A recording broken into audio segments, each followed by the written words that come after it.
Everybody, we are back. It is Taped on Live's favorite podcast, favorite channel, favorite is everything. We are back. You guys already know what to do. Hit the subscribe button, subscribe.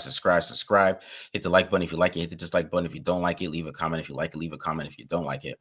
Also follow us on Twitter at the Mark John NFL for me, at mholder95 for Matt, and of course, pandasubs.com, discount code TDL for 35% off.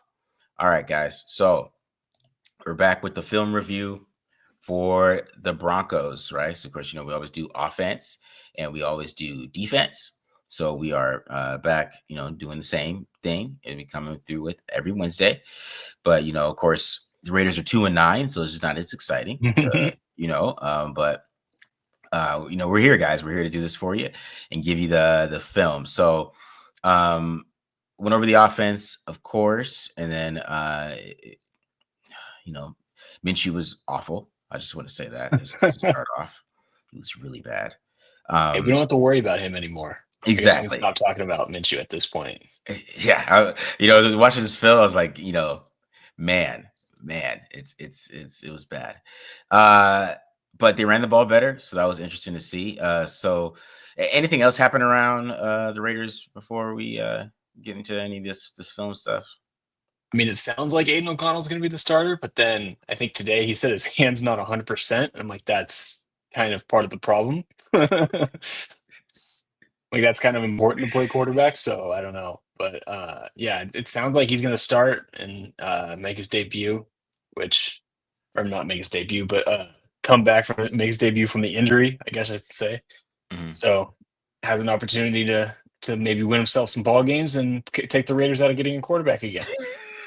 Yeah, maybe. I don't know, man. Yeah, so Aiden O'Connell is going to be the starter on Friday. If not, I guess it'd be Desmond Ridder. But he was full participant in practice. So he's pretty sure he's going to play on Friday. That's going to be Aiden O'Connell. Yeah. His kind of, we're going to see what he does with Scott Turner. Scott Turner does a lot better with short passes than Luke Getsy. So we'll see. I think the offense would be better designed for Aiden O'Connell. So it'd be interesting to see how he plays. But yeah, he is the type of guy that could, go out there and beat the Jags or something, Just what the Raiders need. Just what the Raiders need is Aiden O'Connell to get them to 4-13, right? Just what the Raiders need there is that. But he is that type of guy. It's just because Aiden O'Connell always has that 90 QBR game in him. That's fair. He has a 90 QBR game in him where he's number one at ESPN for the week after having a 30 QBR week the previous week. So, it's the possibility is there with Aiden O'Connell. That's the thing. But yeah, we'll see how that goes.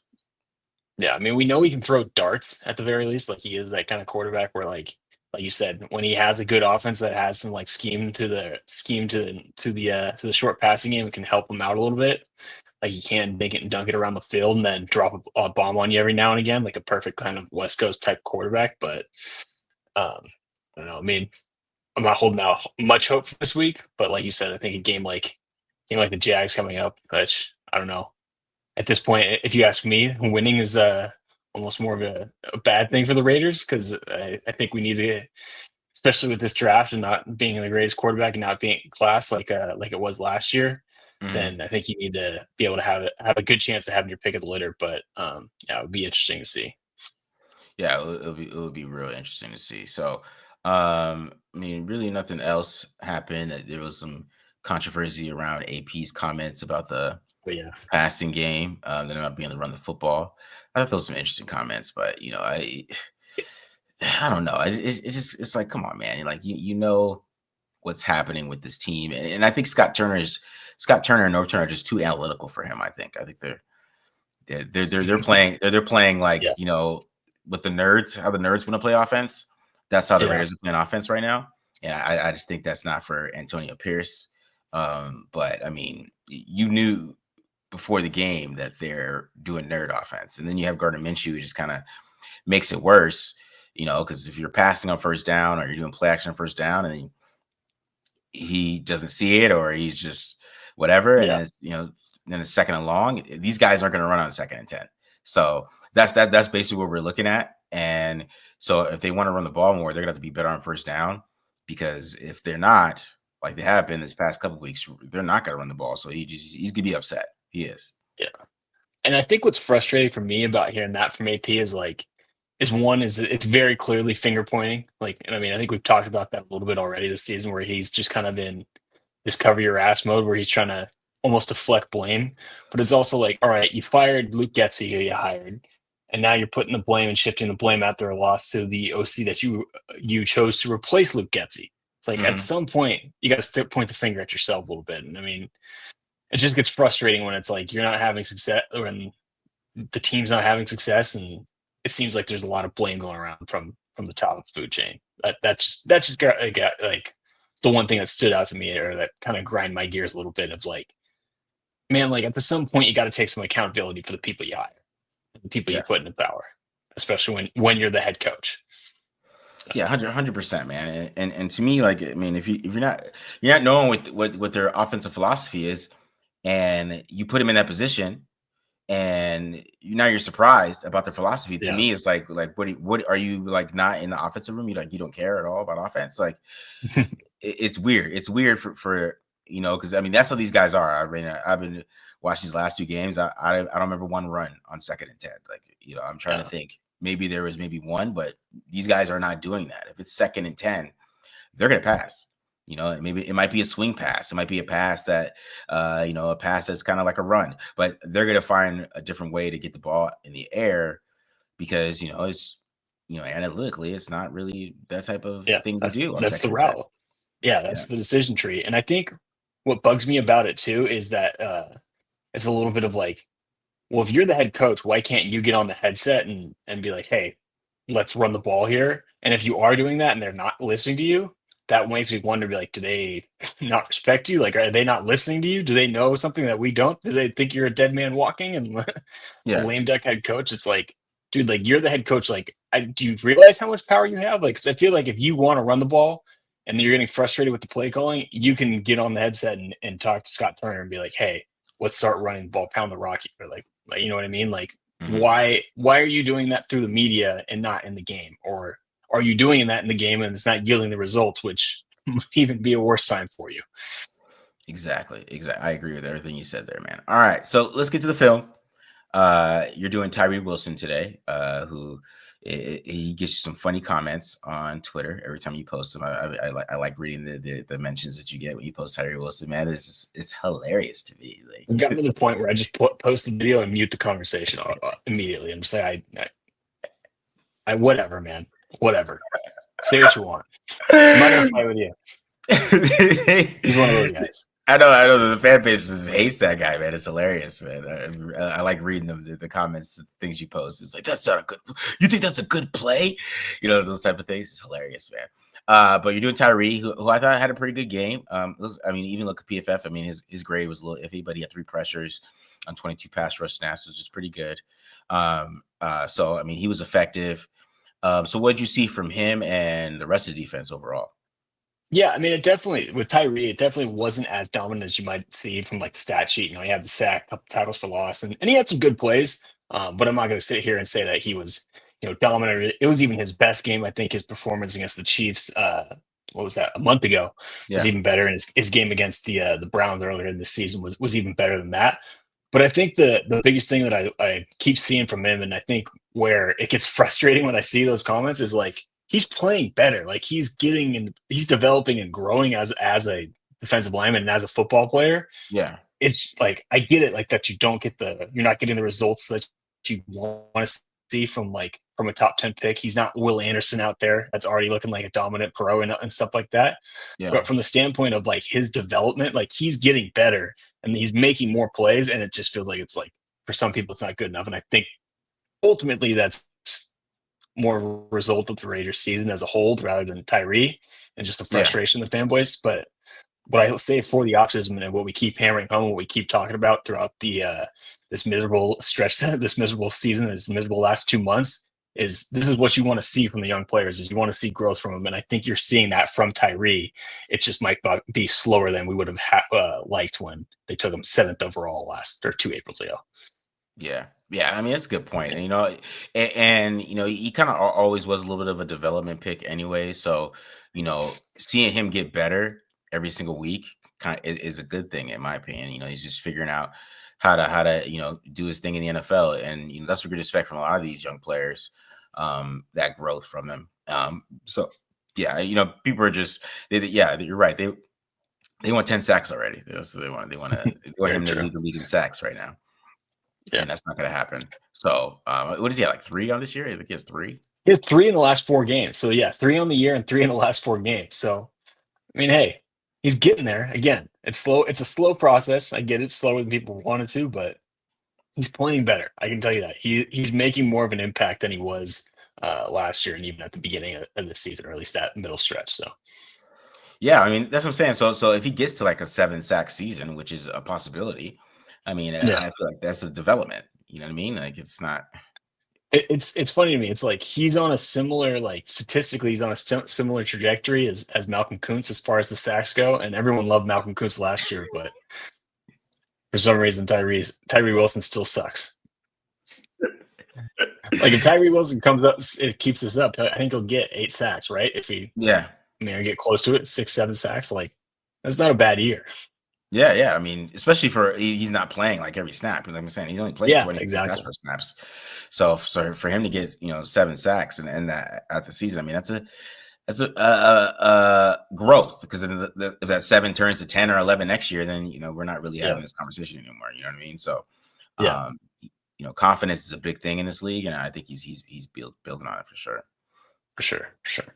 Anything else you saw from the defense? Um, yeah, a couple guys that stood out in a positive light. Thomas Harper, who was someone who they brought on, it was kind of like one of those quiet waiver claims at the after cut down day.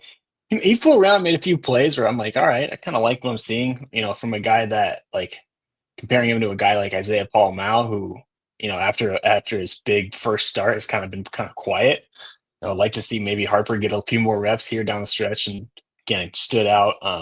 Trevon Merrick was the same way. He flew around, made a bunch of plays, had a batted pass at the line of scrimmage. We'll see that on one of Tyree's pass rush reps. I did want to shout out Jack Jones too. I know I pick on him a little bit on this show and picked on him a little Yeah, bit this year. I thought outside of the touchdown, which was a jump ball to Cortland Sutton in the end zone, where he's given up, I think, 5 inches to Sutton, and Sutton's one of the best contested catch receivers in the NFL. I thought he played pretty well. Had a PBU, nice TFL against the run, and I thought he played a pretty good overall game. The one guy who was really disappointing, though, Robert Spillane, was pretty much like a non-factor in the run game. Got pushed around a little bit, and I don't know if you saw the clip, Marcus. I shared it on Twitter. Brandon shared it. Uh, he got depleted by Quinn Miners on one play. He got air. yeah. It was bad. Like I literally when I watched it, I audibly like, ooh, one of those. Like it was a bad block where It's he's picking bad. turf off his out of his ass after the play. It was a rough one. So yeah, it was kind of surprising from him. Splains had a good year. I'm not trying to say he hasn't or anything. It was just I guess just an off day from him, but it was surprising to see. It's like, man, this is a guy that you normally count on and rely on, or the Raiders have normally been able to rely on for most of the year, and even dated back to last year. And he might have had his worst game with the team, and coverage. Not that we expect him to be, but coverage he struggled a little bit too. And then I sent you one clip. The first and 20, our good friend Divine Diablo wasn't in the right spot. Yeah. Playing way too shallow and gave it up. So that was fun to watch. Same old from him, from Diablo. All right, that's interesting. It's interesting. So the offense, I think the offensive line played pretty well. And I think for some reason Desmond Ritter came in, they just like stopped blocking. I don't know what that was about. I mean, but I mean the Why do they Broncos keep like doing that? They did that in Cincinnati too. Remember when he got crunched? it was said. I don't know if it's him with the pocket presence. He say anything too long, and like he comes in and they just don't look good anymore. But they look pretty good for most of the game. I thought Colton Miller, he looked pretty good. He had that sack with Desmond Ritter, so everybody says he sucks too. But he looked pretty good in that game. I thought Glaze looked pretty good. I thought Parham, he had a couple missed blocks in the run game a couple times, but I thought he looked pretty good too. JPJ looked pretty decent out there. Jordan Meredith. I mean, they all played pretty well in the run game.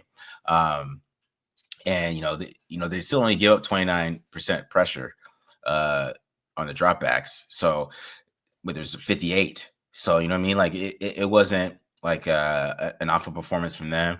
You know, Myers and Tucker both really had really good games. Tucker could have had 200 yards. That's what I'm doing Tre Tucker today, because it could have been 200. And like the last play of the game, where at the end of the game where Minshew gets hurt. I mean, I'm going to show that play. It's crazy. I mean, it would have been like Terry McLaurin at the end of the game. I mean, yeah, it would have been like a 60, 70-yard play, but Minshew got hurt instead. And they put Surtain on Bowers for a lot of the game, but I still think Scott Turner just did a pretty good job of keeping him away from Surtain and kind of moving him around a little bit. But I just think that they were just a little off of trying to find different ways to get him the ball, and that's why the targets weren't working. And I think they were doing a lot of double teams on him too. Like they were double teaming him. They did a weird coverage, but I was like, okay, this looks like cover 3. Like Surtain was guarding him, right? And then the Raiders went to a stack. So then Surtain went over top of him, and the corner and I think it was Brandon Jones. He came down and he guarded him one-on-one. So like they double teamed him from the top, and then when Minshew threw him the ball, Surtain came and they crushed him. Like they were not letting Bowers beat them this game. So that was super interesting. But I thought the run game, I think Sincere McCormick looked really good. I thought Abdullah looked good too. But yeah, Gardner Minshew was just terrible. So it really didn't matter. I mean, that was the problem. Minshew was just I don't know what was happening, but like he was like he missed a slant flat to Jacoby Myers. Jacoby Myers could have 152. I mean, he had like 120. Yeah, he almost did, but he could have had, as I said, there could have been 200-yard games here. Like Minshew could have threw 40 yards in this game if he really saw things he was supposed to see them. So yeah, if there's ever a film that said like, "Oh, these guys need a quarterback," it was this one. I'll tell you that. Man, it was bad.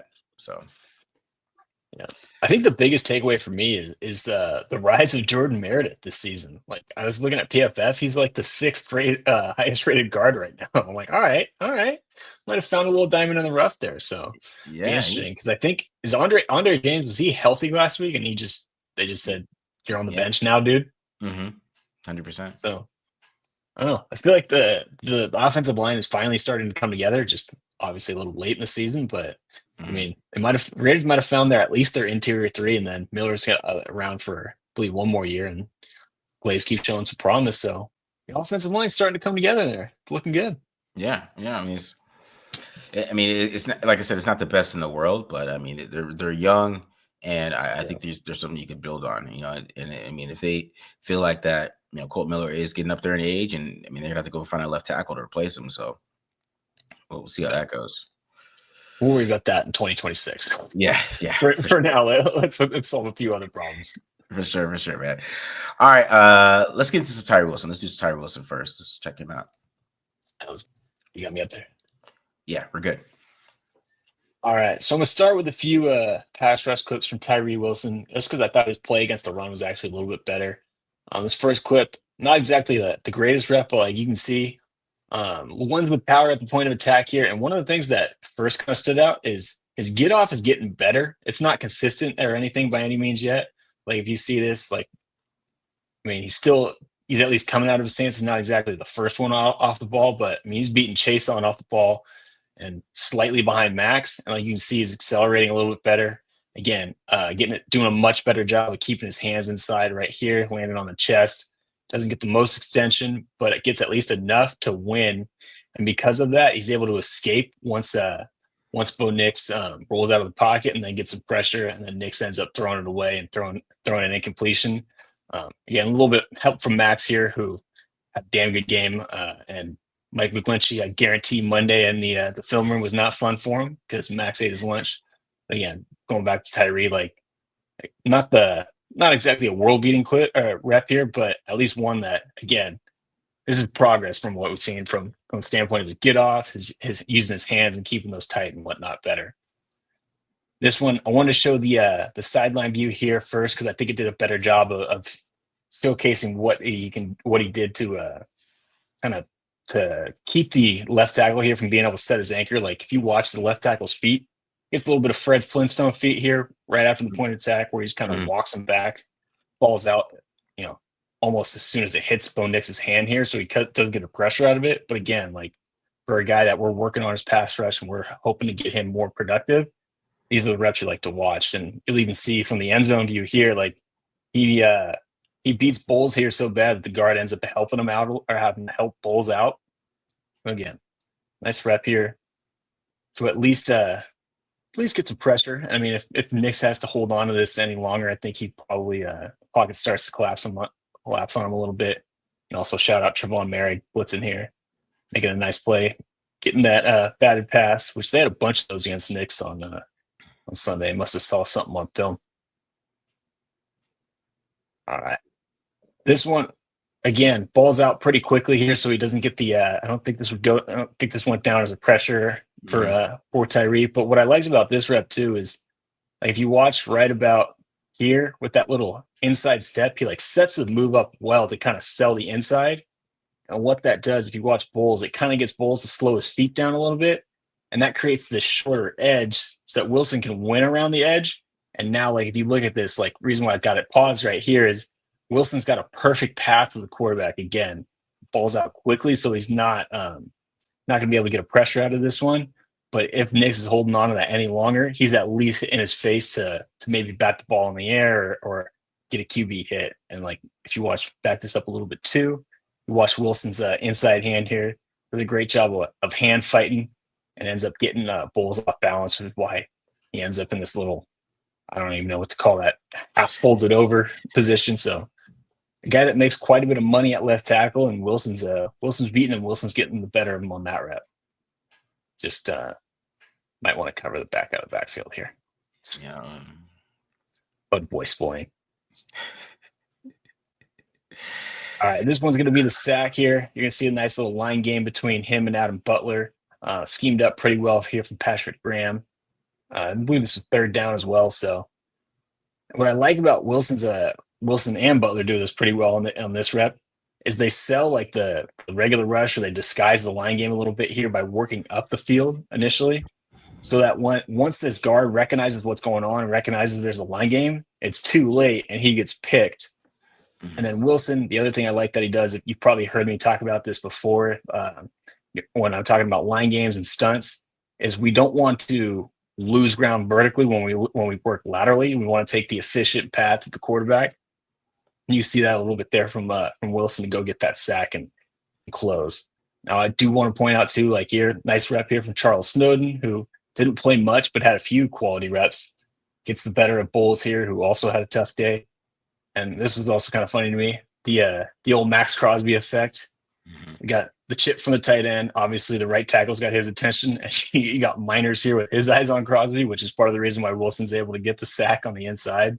So, hey, that's the benefits of playing on the other side at 98. Sometimes you get some free rushes to go get a little stat patter right here. Go get the sack. All right, moving on to him playing against the run. Now, this one I'm going to forewarn you, ignore the get off. If you look at his stance, if you look at Tyree's stance, I'll get that square off there so you can see it better. If you see how his feet are pretty much even, or maybe slightly, his outside foot is slightly back, he's not really worried about getting off or firing off the ball here. He's more just trying to play the run. What I like about this is the Broncos run a little outside zone. And he does a great job of reading his keys here. And as soon as he sees Bowles start to work wide or work outside, you can see he shifts his eyes into the guard. Again, much better with the hand placement, getting those right on the chest and using his strength. Decent pad level too, getting underneath this guy to set the edge and win at the point of attack. Not the greatest extension, so he doesn't get clean, or he doesn't escape the ball cleanly, and that's why he doesn't end up making the tackle. Would like to see him finish. That would be the A+, if you will. But at the very least, we're tying up the running back and creating enough havoc so that Darnay Holmes can come here unblocked off the edge and go make the tackle on the backside. Not necessarily showing up on the stat sheet here from Tyree, but great job of setting the edge and forcing his running back to cut back and setting up our teammate to go make the play. So that's a nice play. I like that. Yeah. Now this is going to be Tyree's TFL. And more than anything, this kind of just showed off his football IQ and his instincts. If you notice pre-snap here, he senses something's up, right? We're pointing out the receiver more for ourselves than anything, and recognizing that he's in a reduced split, so something's up. And on top of it, sees the jet motion from this wide receiver. So again, something's probably amuck. It ends up making the TFL again unblocked. But what stood out to me is if you watch this play, and I'll show it from the end zone view. That'll be a little better view, a little bit easier. Is what the Broncos are doing is they're showing a little zone run here, a little split zone action with the tight end. And what they're counting on is Tyree Wilson seeing the zone run blocking, and then which technically, if you're following your basic defensive line rules, he should be squeezing and working flat down the line of scrimmage to try and make this play from the backside if they give it to the running back. But again, Wilson and something is up in the pre-snap just by this alignment, didn't look right, and then two, sees the motion and recognizes what's going on and ends up making the play. Now, what made that play almost even better for me, in my eyes, was this next one. This came later in the game. You can see in the pre-snap look, it's the same formation, right? We got that receiver in that reduced split. Got the twin receivers over here with the tight end, with the nub tight end here on the wide side of the field, and they're going to get the similar action where they have the zone run. The only difference is instead of having Mims number 19 work across on the jet motion, he just kind of stays here. And what they're trying to do, what I guarantee they were looking at doing is they're saying, hey, Tyree Wilson, this guy last time just kind of flew up the field. Let's see if we can catch him and run a read option where if he does fly up the field again, he's just going to run in right into 45 here, the tight end, and kind of block himself. And if Bo Nix keeps it, then he has a lane to the outside. Or if we give it to the running back right here, then he's not going to be able to make that play. And as you can see, we have a numbers advantage where if this guard comes up and gets Spillane, that could end up being a big play. But what Wilson does this time is, again, he doesn't get the jet motion, so he stays home and follows his rules. And as you can see, kind of squeezes and reduces from the backside and stays close to the line of scrimmage. Right, we'll see the difference between these last two reps. Works underneath the split zone blocker, what would be the lead blocker on this option this time. Again, ends up making him tackle right at the line of scrimmage. So that told me that the play before wasn't him just kind of gambling and or guessing right. He's actually reading and understanding what's going on, and then making a heady play to again get another high quality tackle. So that was kind of the encouraging stuff for me, where it's like, okay, yeah, we'd like to see him do more stuff like the one before where he's taking on blocks and making a ton of plays. But one, we are seeing that from him a little bit. And on top of it now, I think the game might be slowing down a little bit for him, where his instincts are starting to take over and he's making plays with his football IQ, which was impressive to me, because he had another play like that too that I could have thrown in where he made an unblocked tackle near the line of scrimmage. So again, I'm not going to tell you that this is a elite game from him by any means, but as far as seeing growth and seeing a maturity of a football player, we're getting that a little bit from Tyree Wilson, which is encouraging to see and what we want to see from the young guys for the rest of the way for the Raiders. Yeah. It is encouraging to see that. I mean, because he's making more of an impact, right? I mean, that's what fans want to see in the game. They want to see him make an impact, like he's making tackles for losses, he's making sacks. So there's just his impact is there, right? You're not seeing kind of the empty stats where he's not making, or maybe the film might be better, but we're not getting the production. So we're starting to get some production out of him, which is kind of a good thing going forward, and hopefully that production increases as the season goes along. Like I said, he had a good game against the Chiefs. He's playing the Chiefs again. Maybe he kind of can duplicate that and keep growing, and find a way to keep adding up those stats. And I think once the production starts to hit, I think that's when Raiders fans will start to feel a lot better about him, because that is what's missing from him right now, is the production. So if he starts hitting on those things, I think it'll be a lot better. Yeah. I mean, like we said, it's starting to come a little bit, getting the sacks in the last few weeks. And like you said, a good game last week against the Chiefs, which hopefully gives them some more confidence going into Friday. Almost said Sunday there. Got thrown from the loop with the old Black Friday game. Yeah. But yeah. And I think what is encouraging for me going into this game is like, if you remember from that Chiefs game, he had a lot of good reps against Trey Smith, who's a pretty damn good player or a pretty damn good guard and one of the better guards in the league and about to be a rich guy in free agency. So if he can have another good game against him, like might have something to build on and at least have some confidence going into the next season. Yeah, for sure, man. I agree with that. I agree. All right, man. All right, let's get into this little offense here. So Tre Tucker and all right. So we start off with Tre Tucker, who I thought had a really good game. I definitely showed a lot of growth as a receiver, and we're gonna start off with this first route. He's gonna be running a blaze out right here. So check it out on this one. So this was kind of late in the game, late in the first half. You see the release that he has on that one, and what he does to this corner, what he does to this slot corner right here, or maybe a safety, I'm not sure. But boom, see how he just kind of gets that guy turned around, creates great separation there on that route. Clean, gets it flat too. So that's something that we haven't seen from him before, especially last year. I mean, definitely getting better at just pure route running, and these type of routes could show him being more of a overall wide receiver in his future because he still has great hands, and you can make that play right there. It's a nice catch. All right, so here's another route here. So this is him against Patrick Surtain. Okay, so Patrick Surtain's playing off coverage on this one. It looks like they're in quarters basically on this one, right? So he's running a post. Now he beats Patrick Surtain, like he's beating him right here, and he's open over the top in my opinion because you see this safety he's looking at just a shorter right Yep. on this concept because they're basically kind of run like a Mills type of concept there. He's open. I don't know why Mitch doesn't throw this football, but it's also talking about he could have had 200 yards. And this is just the iceberg. But you see, he's beating Patrick Surtain right there. That's with pure speed. Boom, it's right there. If that ball's out on time and right when he's looking, and that ball's out right when he's looking, because you see Riley Moss sees it late. He's like, oh, Yep. Surtain's beat, but the ball's not out. And then, Minshew gets 9 yards here. But I don't know why Minshew didn't throw this ball. I'm like, There's post with no post safety. yeah, you know what I mean? Like, and he has time, and you see just like bounce. You see him looking at it, and he's just like, oh. I don't know. I don't know. Tell you guys here. All right. So here's another one. He's gonna try to run, basically kind of run the same blaze out. He's kind of doing it against Riley Moss this time. Raiders are gonna do this off play action. It's a first down call right here. Let's go to play action.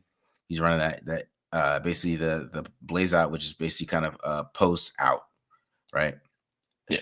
Him. He kind of gets it flat. And what I like here too in this route is how he sells it. You see, you see his eyes are up front. He's got Riley Moss and ready to bail. They're like, he's about to run past us, but then he stops, right? And pretty good change of speed, right? More flexibility than we usually see. And he's open right here, in my opinion, right? Now, it's not a ton of separation. I think Riley Moss does a good job, but if this ball's already out and the ball's in the air, Moss can't really get to it, especially if it's thrown on the line. So he is open, but Minshew kind of just waits a little too long. So he's too far out of his break and throws it more upfield too. And gives Moss a chance to recover, in my opinion, on this play. So I think this still was a good route by Tre Tucker. It just ends up because the quarterback's late here. Because I mean, this ball should already be out, and it's not. It ends up being an incompletion. You can see him start to have to slow down too, like halfway between the numbers and the sideline. Mm-hmm. All right, here's another rep against Patrick Surtain. So Patrick Surtain had a little problems with him. I'm not gonna lie to you guys. So we play action on this one. Now this one's not going to him, but you see the release. I always talk about Tre Tucker's release. He has a great release here. He's gone. He's past Patrick Surtain right there. That ball is being targeted to him, and of course, Minshew is due to a bootleg, and these guys is Minshew's face. And so first of all, Jacoby Myers here, he's also wide open. But you just see the release that he has here, man. Right against Surtain, he is. I mean, if he was a target there, he's open. So that's him beating Patrick Surtain twice.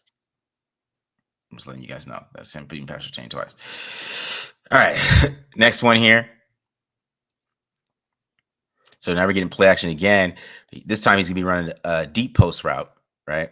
And he is wide open on this one. And for some reason, Minshew, I don't know if Minshew thought he couldn't throw this ball, but you see here, he's got 39. He's in side turn, right? And he does just a quick little jab step, and then boom, he is gone. Now, maybe you're thinking this safety could get him, but you watch, this safety is so flat-footed, and by the time he realizes that this guy's burned and he starts running, Tucker's already running past him. So this ball is in the air and he throws it out front. This guy doesn't have the angle to get to him, right? But Minshew, I guess he didn't like it here. I guess he didn't see it. You see, kind of see him kind of staring at it. I guess he doesn't like it. And he rolls out and get 4. But I mean, this is a huge play. If he can get this ball out to him, man, that's a huge play. That's a great route. It is. That's a great route. All right, here's another one. This is another one where I think Scott Turner does a great job because they're in cover 2 here, right? But they're in these kind of condensed stack sets here, and he's going to get Tre Tucker a 1-on-1 with this safety. Okay. So you see here, there it is. He got Tre Tucker 1-on-1. Tre Tucker's running a deep post. Okay. And, Gardner Minshew sees it, but he just doesn't throw it. But what you see how 22, he does a good job of getting 22 to commit again, right? Just a little jab step. He commits. He's inside. He's right there. Throw the ball, man. Throw the ball. This is the one he underthrew a check down? Yeah. On 3rd down. I mean, it's just such a great route. Like 22 is like, if he throws that ball, man, I don't know, it's frustrating. I'm not gonna lie.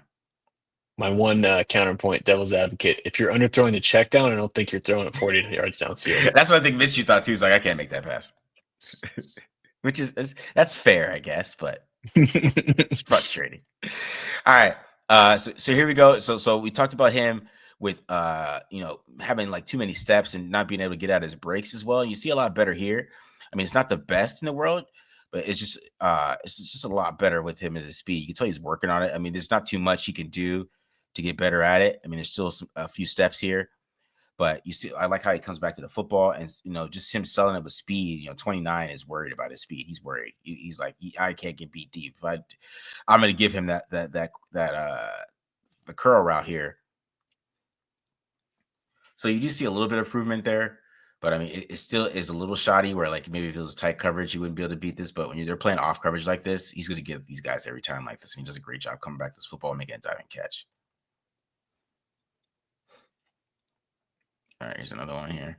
So this one is another great route by him too. So he's got press coverage. He's going to be running. They're running basically crossers here with these two.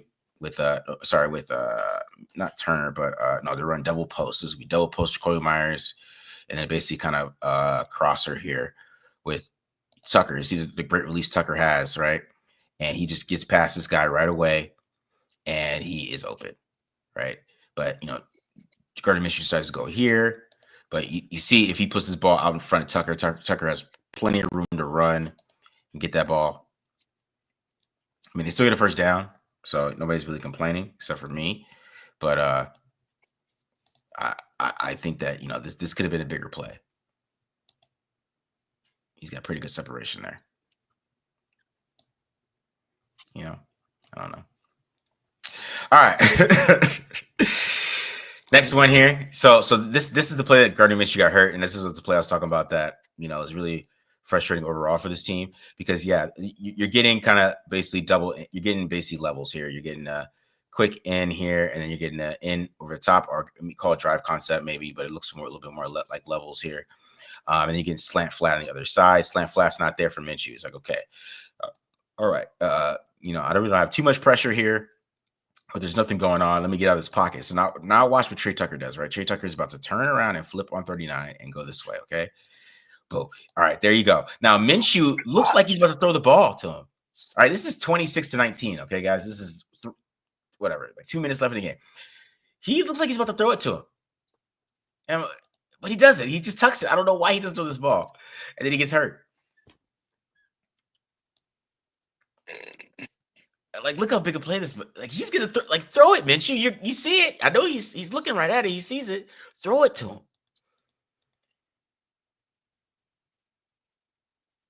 Anyways, all right. Okay, and then you see him have like I talking about his hands have really improved this year. He dealt with a lot of drops in camp, but you see here on this little slant flat here, it's a great catch. Ball's a little low and behind him, but you see a great catch right there by Tre Tucker. So I mean, there's a lot of improvement. And, I think he's a guy that he could develop into somebody that could really be you got Brock Bowers. I don't know who they're going to replace him with, but he's somebody that if these two they're trying to take away Jacoby Myers, trying to take away Brock Bowers, you could target Tre Tucker. All right, so let's get to the run game here. So the run game was a whole lot better. It was a lot of power. I'm gonna say that wasn't you didn't see any outside zone. It was basically all power. We were going to run a lot of counter. We're going to run some inside zone. We're going to run some duo. That's what we're going to do. We're going to run, play a little bully ball here. So, all right. So this first run here, get a little inside zone, right? Looks like with the little jet motion action here. Now, what I like about this is that you see everybody else winning. You see Miller's winning, Meredith's winning. Parham is getting his butt kicked, but that's okay because everybody else is winning. You see Jackson Powers Johnson is getting to the second level there. I think Glaze probably could have had a better angle on this guy and kind of got in front of him a little bit. I think it kind of just shows a little bit of his foot speed sometimes in space. But I thought Abdullah did a good job running this ball and kind of, which we're not seeing from a lot of these running backs, is finding the hole, even though somebody gets beat, and still finding a way to get 4 yards there. So I thought that was a good run by Abdullah. So you watch one more time here, full speed, like just good run right there by Abdullah. All right, next up is my man Sincere McCormick here. This one we're getting a counter. We're getting pure counter on this one, all right? So counter, you're going to get Brock Bowers on a pull, and I believe you're going to get Meredith on the pull here, right? Pure counter, right? And you see, it's just look at these down blocks from Mayer and Glaze on this one. Look at this, just boom. Look at the down blocks. Mayer's a double team. Great block from Parham. You see a good block from Miller on the backside. Boom, great block by Meredith there. A good block by Bowers. I mean, and what I like about Sincere McCormick too is that even though this guy's extending on Parham, watch him get a little skinny there. He gets a little skinny, gets under there, gets around it, boom, powers through it, gets 11. So most of this year we've been seeing this, and like somebody would just like run to the back of Parham or something like that, or just something bad. But you see McCormick just gets skinny there, run through arm tackles, boom, gets some good yards there.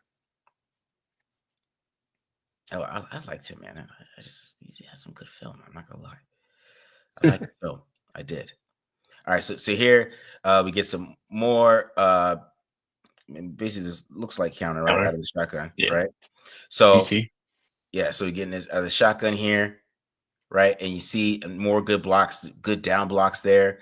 Then you get Mayer with a good block here on the linebacker. And this is why I like Scott Turner. He's smart. Like this team is better at power. This is what we do. 5 yards right there. I really like Meredith, man. Meredith was on these pulls. Look at this, boom, like this great block right there. It looked pretty good this week, man. It was justly different. I can see why AP was a little mad about they stopped this, but you can tell some of the circumstances why. So here's a little just pure power here on this one, right? And I like how Abdullah runs this one too as well, because I mean this was I think it was like second and short or something like that, and you see what you just got kind of get what you need to get. So maybe he could have went here, but I like how he saw there's a big enough hole there. Let me just push through here and get a first down.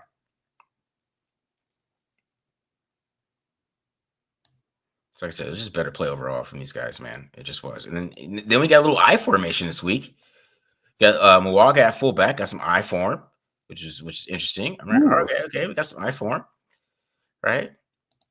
Okay, and then we get some power football here, right? A little bit. Is that kind of too right there, Matt? Kind of. I think technically the weak side counter with the fullback. Yeah. Yeah, right. And then, which I really like about this run too is like the patience by McCormick. He allows the blocks to develop, and then you get a great block there. Look at Meredith and Miller are doing to this guy. They're abusing this guy. JPJ has a good block here, and you see what I like about McCormick. He just gets upfield. It's a great tackle by 55, but you can still get a good 5 yards on this run right here.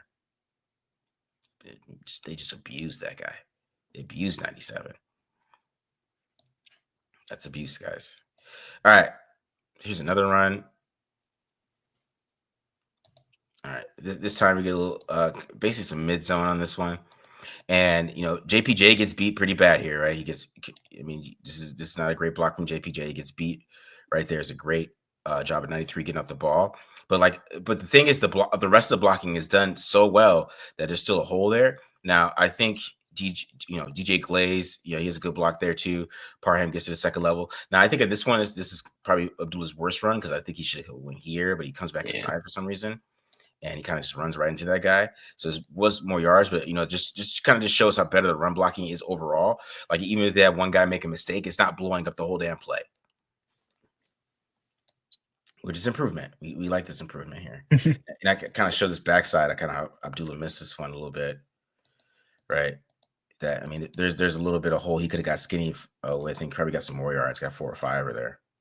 Yeah, I think he sees Burton kind of show color in that, and that's what scares him away from it. But Yeah. that would have been the better path. All right, and then we got a little toss game here. We're switching it up. You get a little toss, right?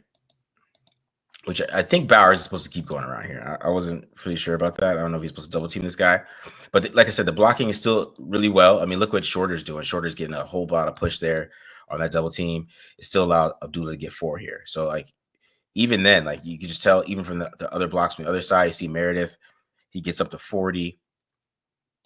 Right? It's just they just were in tune at the run game this week. It was actually pretty exciting to watch. I was excited watching this. All right, so here we go. Then we get some duo, right, with a little kind of split zone action kind of look, right? And this is look at that great block by Glaze. Look at that great block by Glaze. Then you look at JPJ just beasting this dude, throwing him out the club on the ground, right? And this is kind of what you wanted. I mean, at the beginning of the year, you wanted this type of run, but but I'm talking about the running backs are so different. Like, look at Sincere McCormick, kind of just sets up basically this linebacker a little bit, and which helps sets up the block by Parham, right? Because you see he a little hesitation here, kind of giving a little in and out, right? But he's able to burst through this hole like that. Look at that. That block by Mayer too. Did a great job staying attached. Yeah, man, this is some good blocks. Like Mayer is just beasting too. It's good blocks everywhere, basically. In my opinion, it was pretty good. And let's see this one here. So this one was kind of McCormick's worst run, right? But what I still like though. I mean, you kind of see some of they're losing a little bit. And I think Glaze kind of messed his blocks up because I think Glaze he's lets this guy get inside of him, right? And I think Glaze, especially where the run is going, you got to get your butt around here and make a better block instead of this guy come around and make this tackle. Because I think what McCormick is thinking, what he's setting up, he's not expecting this defensive end to come back. And when he comes that way, that guy's right there, and Glaze should be blocking him. If Glaze makes that block, this might be a better run. But I still like the vision of McCormick and how he tries to set this up. I mean, you got to have some good blocking sometimes, right? Yeah. Glaze just kind of gets lazy with his feet.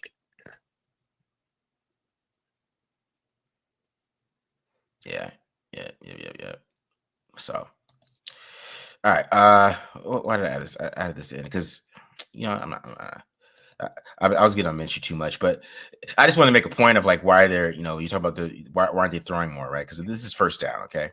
So this is first down and 10. Now, you look at this play, right? I mean, they're in quarters. It looks like, right? Looks like they're in quarters coverage, and you got Keaton up here.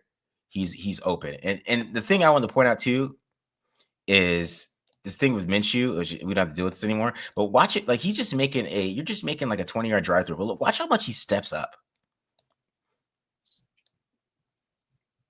But this is why this is first and 10, right? And then you make this play call, and he doesn't throw it, and then you just, you know what I'm saying? Like I don't know what AP was getting mad at, but that's why I just added that one. I just wanted to Use make a clean pocket. Yeah, you know what I mean. It's just, but yeah, the Tre Tucker, I think it looks a lot better, man. I think you could. There's different ways, especially if you can mix it up, like how Scott Turner was using them.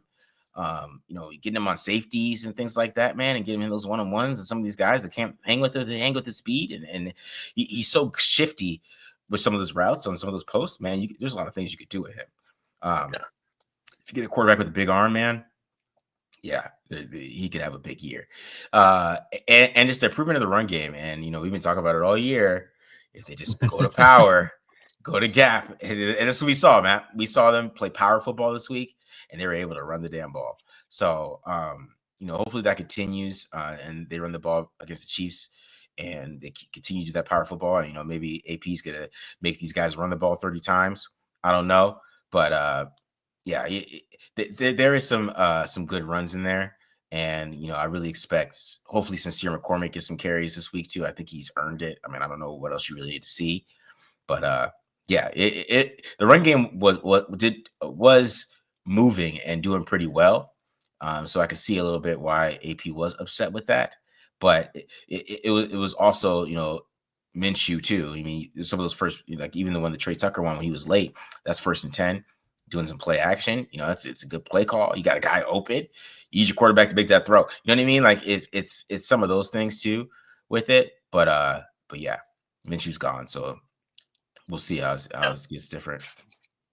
It will be interesting to see how like Aiden O'Connell and Tre Tucker have their connection, because I felt like they were pretty in sync last year, and I mean we got kind of robbed of being able to see that this year when Aiden O'Connell basically played, or well I guess he played more, but he only really got to start for like 5 quarters, Yeah, and ended up getting hurt. And I think one of the things that stood out to me about him when in the clips you were showing is the nuance he's showing more as a route runner, where it's like you were talking about it, like him selling different routes and getting guys turned around. Like that one clip you had, like the corner was looking over the wrong shoulder and trying to find him, and that's usually a pretty good sign that you're becoming more of a salesman and becoming more of a veteran route runner to fool people. And then obviously the run game, it's like, wow, weird. If you just switched to gap runs a little bit sooner, maybe things could have been different. And but yeah, I think AP even said it, like Sincere McCormick, with the way he played this last week, even though he only had 5-6 carries, like yeah, looked good enough that he earned more playing time.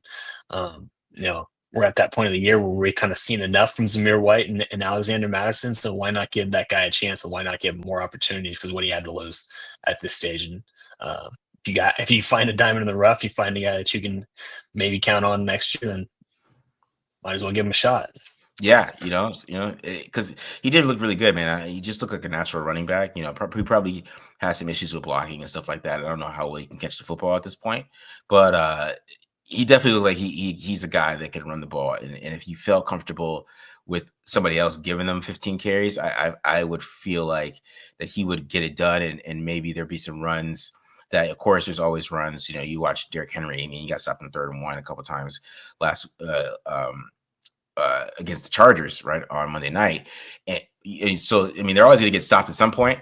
But I think when there is holes and there's something there, he's going to make something of it. And I think that's what the Raiders need. The Raiders have been having guys running the guys' backs and doing these crazy stuff all year, man. So it was a breath of fresh air. Even Amir Abdullah, just seeing some of those things that they were doing.